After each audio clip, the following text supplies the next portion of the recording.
Une histoire vraie. Certains noms ont été changés et des scènes ont été reconstituées. Je suis un ancien agent du FBI, Joe Pistone, le vrai Donnie Brasco. La mafia a mis un contrat sur ma tête, mais j'ai encore plein d'histoires à raconter.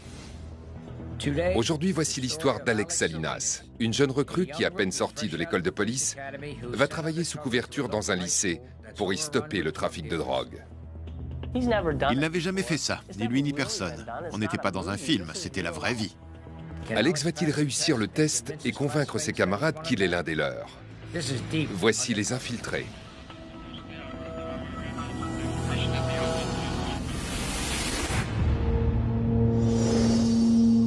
« 2011. Exeter est une ville paisible perdue dans la campagne de la vallée centrale de Californie. Le lieu semble idyllique, mais les apparences peuvent être trompeuses. Le centre de la Californie est avant tout une région agricole. Mais il y a beaucoup de pauvreté, de trafic de drogue, de gangs et de violence. Et parfois, on a tout ça réuni, même au sein des lycées. Il y a beaucoup de méthamphétamine, principalement, et de nombreux autres types de drogues qui circulent dans la vallée. En fait, une grande quantité passe même par la ville d'Exeter tous les jours. Le lycée d'Exeter est gangréné par le trafic de drogue. Cliff Bush, le chef de la police, croule sous les dépôts de plaintes. Il a l'idée d'un plan très risqué, voire mortel, mais seulement pour l'agent de police qui va partir en mission d'infiltration. À la fin de ma formation, j'ai rencontré le chef de la police qui m'a expliqué qu'il y avait un problème de drogue grave au lycée et que ça circulait parmi les élèves. Il avait une idée qu'il voulait tester depuis longtemps. Alex faisait très jeune. À 22 ans, il portait encore un appareil dentaire. Le chef l'a bien regardé et lui a demandé « Qu'est-ce que tu dirais d'être infiltré? On a besoin de toi pour une opération, l'opération Exeter. » L'opération Exeter est lancée. La mission, mettre un terme à un trafic de drogue au lycée. Le policier débutant Alex Salinas sera l'unique agent infiltré. Alex n'avait pas de renfort pour cette opération. Il devait retourner au lycée, faire semblant d'être un élève alors qu'il était un policier. Plus question de parler, marcher ou se comporter comme un policier. Il fallait être un ado qui se mêle aux autres ados. Et pour ça, je ne pouvais compter que sur moi-même. C'était beaucoup de pression. Il devait vraiment se mettre dans l'état d'esprit d'un adolescent. Et pour ça, retourner quelques années en arrière. Même si Alex joue son rôle à la perfection, le danger pour lui est permanent. Exeter est une petite ville où tout le monde se connaît. C'était donc très dangereux. Il pouvait être démasqué.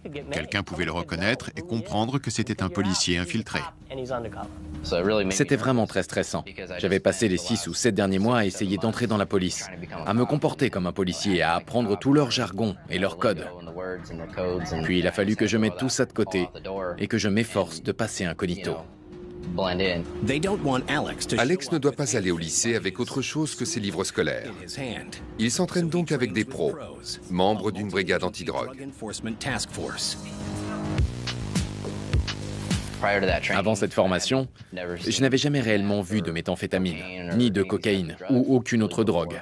C'est en découvrant tout ça que je me suis vraiment mis dans le bain. Alex découvre le fonctionnement du trafic de stupéfiants. En fait, je les ai suivis pendant environ un mois dans leurs opérations quotidiennes. J'ai participé aux rencontres avec les indiques, aux coups d'achat, aux perquisitions avec des mandats. En résumé, je me suis plongé dans le monde des drogues dures pour comprendre comment ça fonctionnait. Le chef de la police lui explique les risques. Il m'a dit que c'était dangereux, que je pouvais être grièvement blessé dans ce genre de mission. Et aussi qu'évidemment, je ne pouvais pas être armé, que si jamais il arrivait quelque chose, je n'avais que mon téléphone portable. Si l'opération doit avoir vraiment lieu, Alex a besoin d'un nouveau nom, un pseudonyme qu'il reconnaîtra et auquel il répondra. Alex devait s'inventer un faux nom. Et il se trouve que lorsqu'il était enfant, il avait un ami qui se prénommait Johnny. Le nom de famille de sa tante était Ramirez. Il s'est dit qu'il pouvait combiner les deux, Johnny Ramirez. C'était sa nouvelle identité. Alex était le petit nouveau. Il s'appelait Johnny Ramirez. C'était son personnage, son identité d'agent infiltré. On lui a donné un véhicule et un permis de conduire sur lequel il était identifié comme étant Johnny. La police invente une histoire qui va avec le nouveau nom d'Alex. On a décidé que la ville de Fresno, qui se trouve à environ 70 km de là, serait un bon point de départ. J'avais un ami qui avait fréquenté le lycée Roosevelt. J'y étais déjà allé, je savais à quoi ressemblait l'établissement. Alors j'ai basé mon histoire là-dessus. Alex a son nouveau nom et sa carte d'identité. Mais il reste un élément essentiel dans le cadre de cette opération. Il fallait encore qu'il s'intègre. Il devait comprendre en quoi consistait ce trafic de drogue, qui était à sa tête et comment obtenir des informations. Tout ça en même temps qu'il allait en cours et se faisait passer pour un authentique lycéen. Alex redoute beaucoup ce retour au lycée. Tout repose sur les épaules de cette jeune recrue. Au fur et à mesure que mon entrée au lycée approchait, j'étais de plus en plus nerveux, parce que je ne voulais pas griller ma couverture. Je ne voulais pas être démasqué et saboter toute l'opération. Le plus difficile dans tout ça pour Alex, c'est qu'il n'avait pas vraiment de mode d'emploi. Il ne savait pas comment il allait procéder. Il n'avait jamais fait ça, ni lui ni personne. On n'était pas dans un film, c'était la vraie vie. Dans un lycée, il ne pouvait pas avoir d'armes. Il devait être un étudiant comme les autres. Donc, il n'avait aucune protection. Le jour J arrive enfin. Alex disparaît et c'est Johnny Ramirez qui prend sa place. Il fallait le faire pour savoir ce que ça donnerait. Alors ce jour-là, je me suis habillé, j'ai pris mon sac à dos, je suis monté dans ma voiture et je suis allé au lycée. Il devait trouver un moyen de garder son sang-froid tout en faisant en sorte que l'opération réussisse. Le nouveau venu suscite un peu de curiosité. Mais la première journée se passe plutôt bien. Du moins jusqu'à la dernière heure de cours. Je suis entré, j'ai donné mon emploi du temps au professeur en lui disant « Je suis nouveau ». Il a dit « Ok, ravi de te connaître, va t'asseoir ». Le professeur regarde Alex s'asseoir quand soudain, la situation bascule. Devant tous les élèves, le professeur a fait une déclaration. Il a dit qu'il y avait un agent des stupes infiltré dans le lycée, qui se faisait passer pour un étudiant, et qu'il était certainement dans l'une des classes. Alex n'en revenait pas. Les trafiquants de drogue ont la main mise sur le lycée d'Exeter. La police décide de riposter en lançant l'opération Exeter. Un agent infiltré va se faire passer pour un lycéen. La mission ? Identifier les dealers et les envoyer tout droit en prison. Toute l'opération repose sur les épaules d'Alex Salinas, une jeune recrue tout juste sortie de l'école de police. Le jeune agent inexpérimenté va-t-il pouvoir mener à bien sa mission? Personne n'est plus inquiet qu'Alex lui-même. J'étais très stressé avant de me retrouver dans cet établissement. J'avais 22 ans. J'étais un agent de police qui devait aller au lycée se faire passer pour quelqu'un qu'il n'était pas. Alex est très prudent. Johnny Ramirez fait profil bas. Je ne voulais pas me faire remarquer. Je ne savais pas non plus à quoi m'attendre. Tout se passe bien jusqu'à ce qu'un professeur apprenne aux élèves que l'un d'entre eux est un agent de police. À ce moment-là, je me suis dit, mais à quoi il joue? Et le professeur continue. Il a également dit, il porte peut-être un t-shirt vert. Et comme je portais un t-shirt vert ce jour-là, j'ai compris qu'il parlait de moi. Alex ne savait pas quoi faire. Ce n'était pas du tout prévu. Bien sûr, quand on est infiltré, la situation peut changer en un claquement de doigts. Mais il faut se montrer très réactif. J'ai montré un jeune devant moi qui portait aussi un t-shirt vert. Tous les autres élèves ont rigolé et se sont moqués de lui. L'enseignant rit aussi. Puis il a dit « Tout va bien ». C'était une blague. Alex l'a échappé belle. Imaginez à quel point il a dû paniquer. J'ai cru que j'étais grillé. J'étais hyper nerveux. Il a réussi à faire comme si de rien n'était. Il a désigné un autre élève. Il a tourné tout ça à la dérision. Et le reste de la journée s'est déroulé sans incident. Dès que la journée est finie, Alex se rend au poste de police. Pendant tout le trajet, il regarde derrière lui. Je suis allé dans le bureau de la brigade antidrogue pour parler au sergent et au lieutenant. Ils étaient très choqués. Les professeurs n'étaient pas censés être au courant.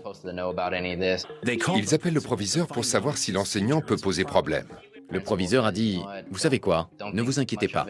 C'est juste l'un de ces professeurs un peu décalés avec qui les élèves s'entendent bien parce que c'est un original. » Ils décident de ne pas laisser un enseignant un peu fantasque faire échouer l'opération.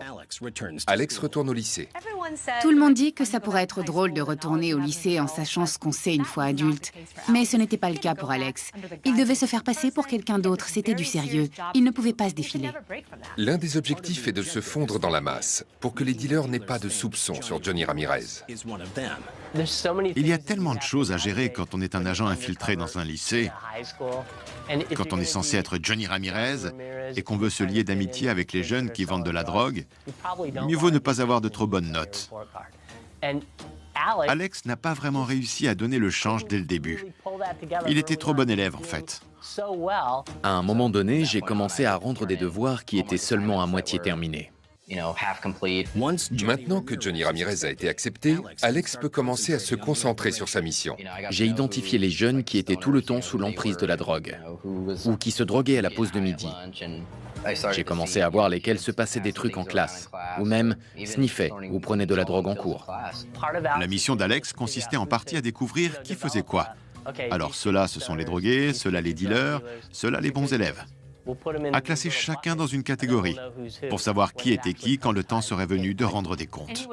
Il a réussi à savoir qui vendait de la drogue et où il se fournissait. Consommer de la drogue au lycée est la norme. Ils sniffaient ou avalaient des cachets en classe. Ils attendaient que le prof soit occupé, puis ils faisaient ce qu'ils voulaient. Alex a identifié les joueurs. Il est temps d'entrer dans la partie. Alex a réussi à organiser une transaction dans une station-service. Le dealer a accepté de le retrouver là-bas. Alex ne tient plus en place.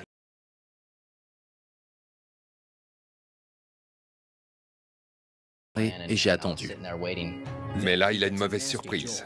Une voiture de police arrive à la station-service. Je me suis dit, c'est pas vrai, ils vont lui faire peur. Il ne vaudra plus effectuer la transaction. L'agent des stupes infiltré, Alex Salinas, patiente dans une station-service sur le point de faire sa première grosse transaction quand apparaît une voiture de police. Si son fournisseur aperçoit un policier, la transaction sera annulée et des mois de travail seront perdus. Alors que je patientais, un agent de police d'Exeter est arrivé en voiture à la station-service, s'est garé et est entré dans la boutique. Heureusement, le policier se contente d'acheter un soda et s'en va. Mais alors qu'Alex commence à se détendre, une autre mauvaise surprise l'attend. Peu de temps après, j'ai vu un autre policier passer en voiture. Ça m'a stressé. La première transaction d'Alex va-t-elle mal tourner? Si le jeune voyait les policiers, il ne voudrait plus faire affaire. Le dealer fait enfin son apparition. J'ai baissé ma vitre et il m'a dit « Je sais pas, ça craint, il y a beaucoup de flics dans le coin. » Je lui ai répondu « T'inquiète. » Le premier est allé se chercher à boire et l'autre ne s'est pas arrêté. Le dealer semble nerveux. Alex tente de le rassurer comme il peut. Il m'a dit qu'il avait caché la drogue dans la ruelle en voyant la voiture de patrouille. Il n'était pas tranquille du tout. Alex est sur la corde raide. Il n'est pas question de laisser le vendeur s'en tirer. Mais il ne veut pas l'effrayer non plus. Pour qu'il ne se méfie pas, je lui ai dit « Allez, arrête de me faire perdre mon temps. Soit tu vas chercher la cam, soit je retourne au lycée. » Et il a répondu « D'accord, je reviens tout de suite. » On dirait bien que la transaction aura quand même lieu.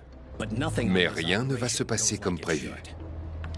Il est parti, puis il est revenu, et il m'a dit « Tu sais quoi? Je peux pas, je peux vraiment pas.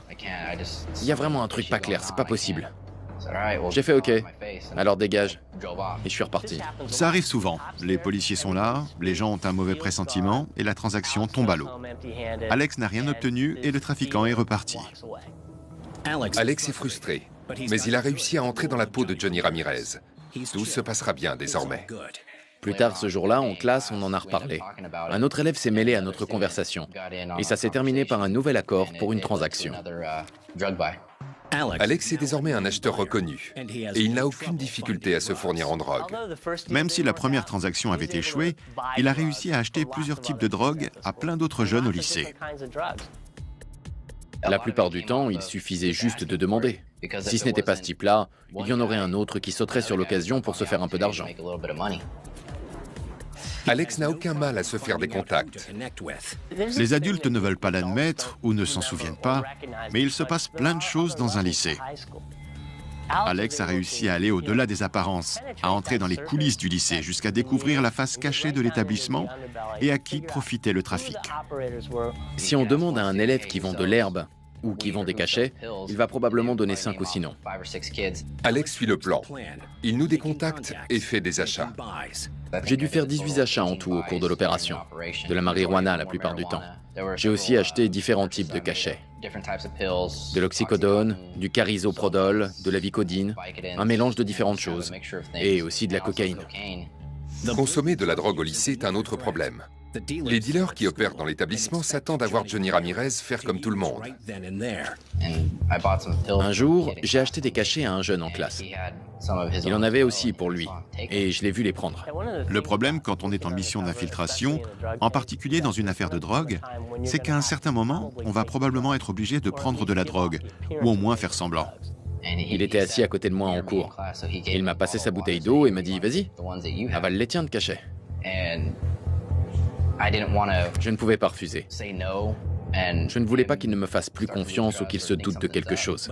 Mais Alex a tout prévu. J'avais emmené un petit sachet dans mon sac à dos, dans lequel j'avais dissimulé des cachets blancs d'ibuprofène, simplement au cas où. Je lui ai pris la bouteille d'eau, j'ai sorti les cachets d'ibuprofène et j'ai avalé les médicaments, lui faisant croire que c'était les cachets qu'il m'avait vendus. Ce genre de préparation est nécessaire si Alex veut pouvoir protéger sa couverture sans prendre de drogue. Si j'avais été démasqué, ça aurait fichu en l'air toute l'opération. Mais ce n'est pas toujours simple. Et un enseignant en particulier ne lui facilite pas la tâche. Le même professeur qui m'avait désigné le premier vendredi. Là, j'étais avec d'autres élèves en train de discuter. Le professeur demande à ses élèves ce qu'ils ont prévu de faire pendant le week-end. Finalement, il se tourne vers Alex. Je lui ai dit que j'allais retourner à Fresno où habitait ma famille. Il m'a demandé ce que je comptais faire. J'ai répondu que j'allais rendre visite à ma famille et à ma petite amie. L'enseignant s'obstine. Il a dit « Ah, tu as une petite amie là-bas? Et dans quel lycée elle va ?» Une question innocente en apparence qui pourrait discréditer Alex. Je ne voulais pas dire qu'elle était lycéenne, puisqu'il demande son nom et qu'il entre trop dans les détails. Alex était réticent à donner le nom de sa petite amie ou dans quel lycée elle était inscrite. Tout détail inexact pouvait faire tomber sa couverture. Alex tente de donner le change. J'ai dit qu'elle avait un an de plus que moi.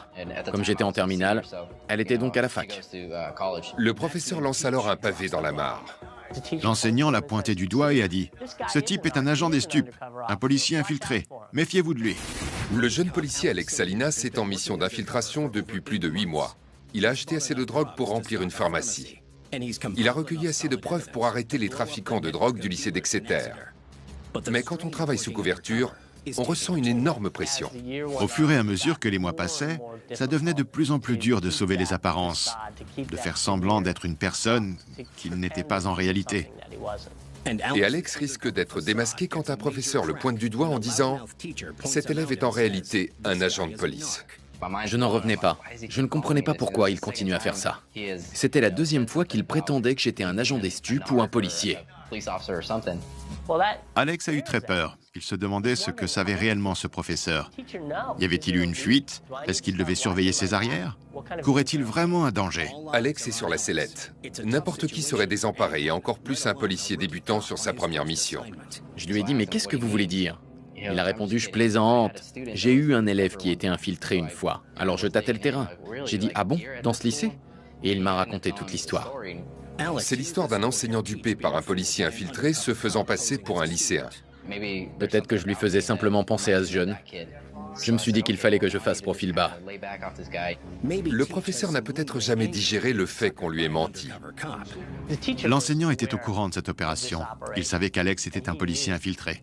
C'est pour ça qu'il continuait à le pointer du doigt. Il tentait de l'exposer. Alex aurait pu se faire tuer. Ça m'a vraiment sidéré. La situation est devenue explosive au lycée d'Exeter et peut déraper à tout moment. Alex a déjà recueilli une multitude de preuves. Ses supérieurs sont d'accord pour mettre un terme à la mission. Alex avait conclu 18 transactions et identifié tous les coupables pour monter un dossier solide. On a fixé une date et on a établi tous les mandats d'arrêt. Au bout de 8 mois, l'opération Exeter touchait à sa fin. C'était enfin le moment de vérité. Pour la toute première fois, le jeune policier Alex Salinas enfile son uniforme et prend la route du lycée. En même temps, la brigade des stupes effectuait une perquisition dans la maison du lycéen à qui j'avais acheté de la drogue. Au lycée, la rumeur concernant le coup de filet se répand. L'établissement est bouclé. Le moment fort de cette histoire a eu lieu quand tous les dealers ont été amenés dans une même salle du lycée. Et là, il y avait un groupe de policiers en uniforme sur place. Alex est parmi eux. Certains sont passés devant moi et ne m'ont même pas reconnu. Puis ils se sont assis, ils ont regardé autour d'eux et ils m'ont vu. Et là, ils se sont tout d'un coup rendus compte qu'ils avaient vendu de la drogue à un policier. Finalement, les 12 dealers sont arrêtés. 4 d'entre eux sont majeurs, mais une personne manque à l'appel. L'enseignant qui avait désigné Alex comme agent des stupes. C'est vraiment choquant quand on pense que ce professeur était au courant de ce qui se passait et que ça ne l'a pas empêché, et à 2 reprises en plus, de dénoncer intentionnellement Alex, de révéler que c'était un policier infiltré en mission au sein de l'établissement. À cause de lui, Alex aurait pu se faire passer à tabac, ou même se faire tuer. Alex n'a pas pris de balle, mais si les regards pourraient tuer, il serait déjà à la morgue. Ces arrestations ont divisé la communauté. Certains le considéraient comme une balance, un traître. Pour eux, c'était lui le méchant. L'opération Exeter est un succès, mais il y a un prix à payer. Alex a dû faire des sacrifices. Il a dû accepter de perdre des amis et la confiance des gens. Mais l'amitié est l'une des raisons qui ont poussé Alex à accepter cette mission. L'un de ses amis était mort d'une overdose. Et il se sentait parfois coupable de n'avoir pas été assez présent. En mettant ses dealers hors d'état de nuire, il a peut-être offert un meilleur avenir à certains de ses élèves en les aidant à changer de vie.